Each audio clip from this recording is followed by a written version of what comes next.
পড়ব। পড়বেন আপনারা, নাজেরা ক্লাসে আমি পড়ব না, পড়বেন আপনারা। আপনাদেরকে দিয়েই ইনশাল্লাহ পড়ানো হবে এবং আপনারাই সঠিক পড়বেন ইনশাল্লাহ। আমি আপনাদেরকে রুলসগুলো দেখিয়ে দিব যে কোন জায়গায় কোন নিয়ম ফলো করে আপনারা পড়বেন। আজকে দেখিয়ে দিব, আগামীকাল আপনাদের কাছে এই নিয়মগুলোই জিজ্ঞেস করব। এই নিয়মগুলো যখন আপনাদের আত্মস্থ হয়ে যাবে তখন আপনাদের পড়া অটোমেটিক্যালি সহি, শুদ্ধ, সঠিক হয়ে যাবে। তো আমরা ৮ নম্বর আয়াত থেকে শুরু করছি। ওয়া জি বলেন।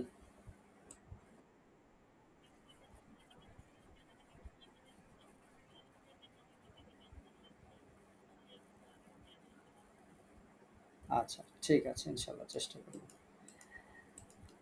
তাহলে আমরা প্রথম যে আয়াতটা দেখছি, ওয়া মিনান নাসি থেকে শুরু হয়েছে ৮ নম্বর আয়াত। এখানে ওয়া মিনান ওয়াজিব গুন্না আছে, নুনে আমরা ওয়াজিব গুন্না করব। এরপরে নাতে একালিফ টানবো, নাসি, সিন বারিক করে উচ্চারণ করব যেন সোয়াদের মতো না হয়ে যায়। মাইয়াকুলু আমরা ঈদগামের গুন্না করব, নুন সাকিনে পরে ইয়া আছে, ঈদগাম মাআল গুন্না বা ঈদগামে বা গুন্না যেটাকে বলা হয়, মাই এখানে গুন্না করব। ইয়াকুলু, কফ ওয়াও পেশ, কু ওয়াও সাকিন, ডাইনে পেশ আছে বা পেশের বামে ওয়াও সাকিন আসছে, এখানে একালিফ মদ আছে, একালিফ টেনে পড়ব। আমান্না খাড়া জবর, হামজাতে খাড়া জবর আছে, একালিফ টানতে হবে। মান, আবারও ওয়াজিব গুন্না, গুন্না করার পরে না একালিফ টান হবে। বিল্লাহি, আল্লাহ শব্দের নিয়মের মধ্যে এখানে একটা নিয়ম এসেছে, সেটা হচ্ছে আল্লাহ শব্দের লামের পূর্বে এখানে জের আছে, এই কারণে আমরা এইখানে বিল্লাহি পড়ব, লামকে বারিক বা পাতলা পড়ব। এরপরে ওয়াবিল আখিরাতি, সরি, ওয়াবিল ইয়াউমিল আখিরি, ওয়াবিল ইয়াউমিল, ওয়াও সাকিন, তার আগে জবর আছে, দ্রুত পড়তে হবে, হরফে লিন। এরপরে আখিরি, হামজাতে আমরা একালিফ টানবো, খি রি, র পাতলা করে পড়বো। ওয়ামা, মিমে একালিফ টেনে পড়বো। হুম, হুমের পরে মিম সাকিন, এর পরে বা আসছে, গুন্না আছে, যথারীতি আমরা এখানে মিম সাকিনের গুন্না করব। হুম, মিম সাকিনকে গোপন করে আমরা এখানে গুন্না করব। তারপরে বিমুমিনিন, নিন এখানে একালিফ টান আছে, বাট আমরা যখন নুনে অক্ফ করব তখন আমরা ৩ আলিফ এখানে টেনে অক্ফ করব। এখানে একটা চিহ্ন আছে, ছোট্ট একটা মিম, এই মিম মানে হচ্ছে অক্ফে লাজিম। অক্ফে লাজিম মানে এই মিম চিহ্ন যেখানে থাকবে সেখানে অবশ্যই অবশ্যই থামতে হবে। এরপরে ইউখাদিউনাল্লাহ, ইউখ তে এক জবর, মানে খাড়া জবর আছে, একালিফ টানবো।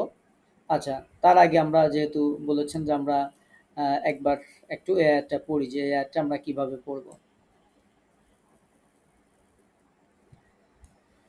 ومن الناس من يقول آمنا بالله، آمنا بالله وباليوم الآخر، وباليوم الآخر وما هم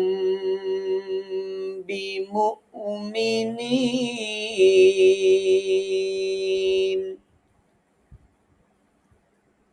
ومن الناس من يقول آمنا بالله وباليوم الآخر، وباليوم الآخر وما هم بمؤمنين.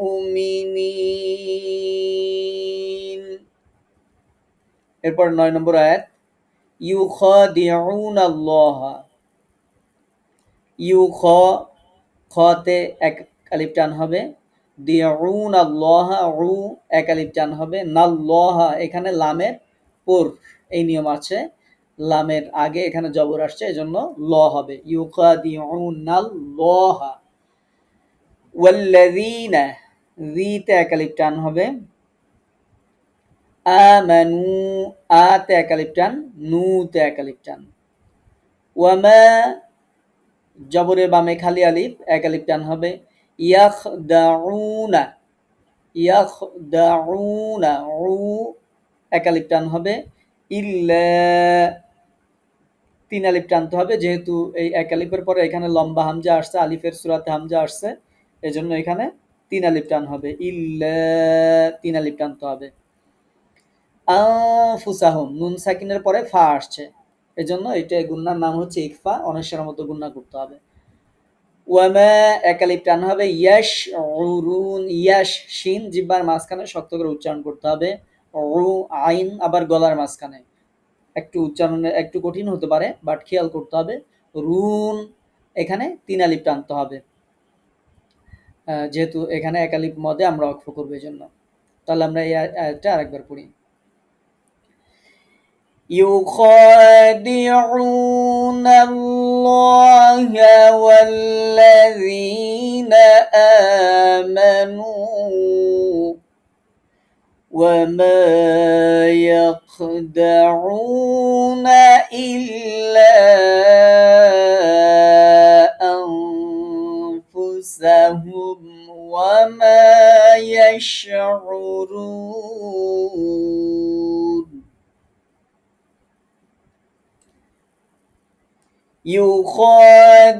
يخادعون الله والذين آمنوا وما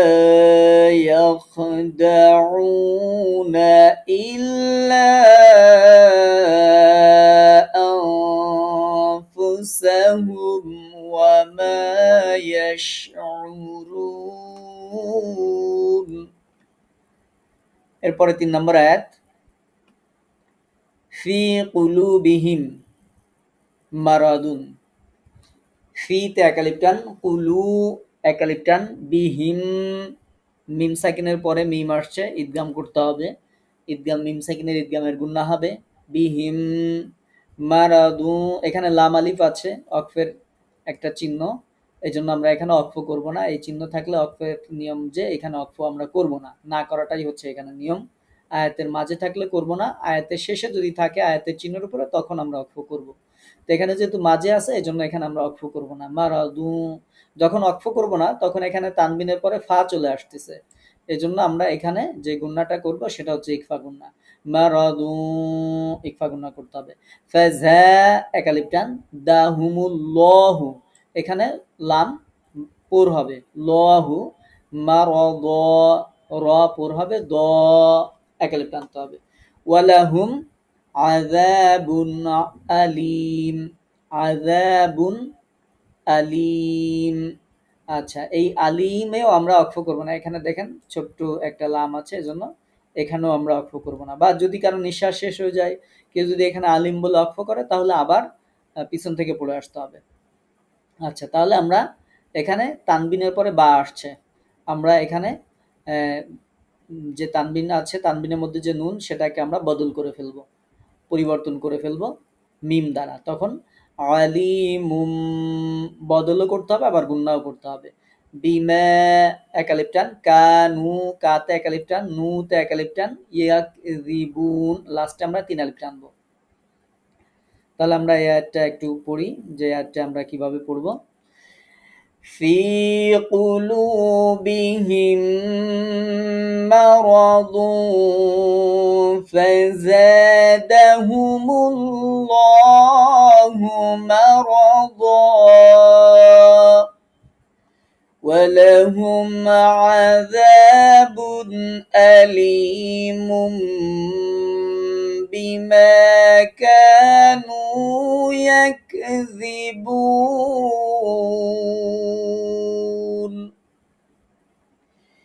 في قلوبهم مرض فزادهم الله مرضا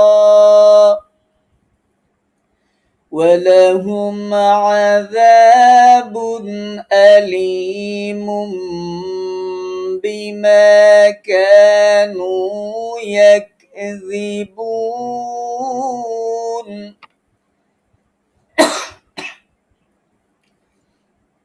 এরপরে وإذا قيل لهم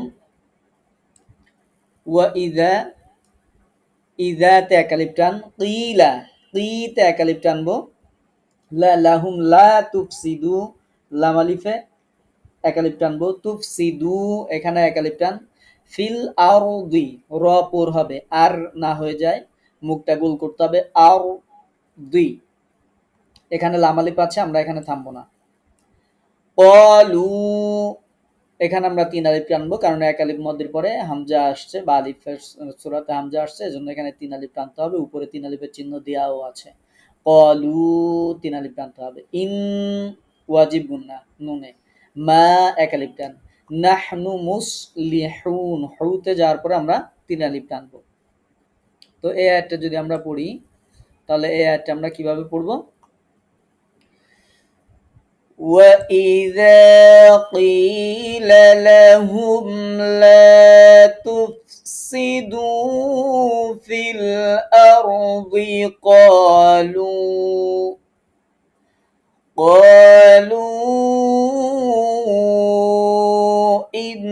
إِنَّمَا نَحْنُ مُصْلِحُونَ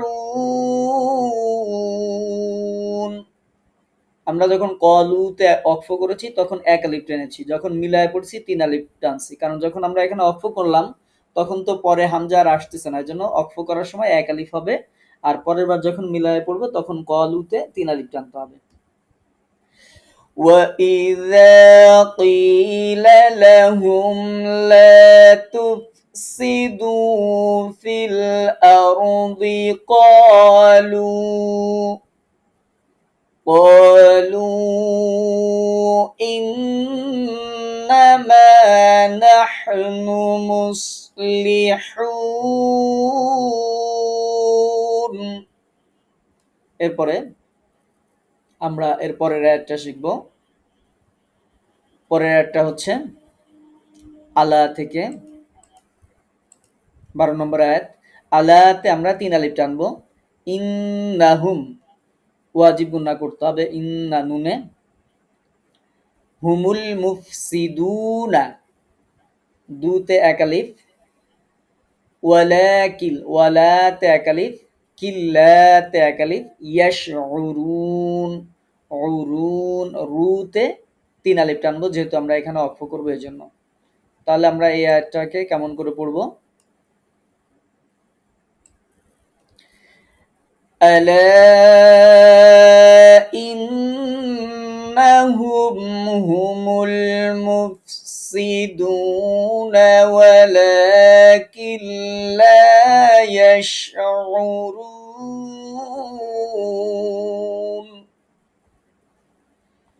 ألا إنهم هم المفسدون ولكن لا يشعرون আচ্ছা আজকে আমরা 7 থেকে 12 পর্যন্ত যে 5 আয়াত দিলাম এই 5 আয়াতে আজকে পড়া থাকবে ইনশাআল্লাহ তো আপনারা একটু সবাই কষ্ট করে এই 5টা আয়াতই সঠিক করে পড়বেন আমরা এখন যেমন নিয়ম বলতেছি কয়েকটা ক্লাস পরে আমাদের আর এরকম নিয়ম বলার কোনো প্রয়োজন হবে না তখন ইনশাআল্লাহ আপনারা সব নিয়মগুলোর সাথে পরিচিত হয়ে যাবেন তো এখন আগে 5টা আয়াত হোক 3টা আয়াত হোক যতই হোক আমরা যত কম পড়া দিই আগে এই কয়টা আয়াতকে আপনারা একটু নিয়ম কানুন অনুযায়ী পড়েন প্রত্যেকটা জায়গায় যেন আপনি নিয়মগুলো বলতে পারেন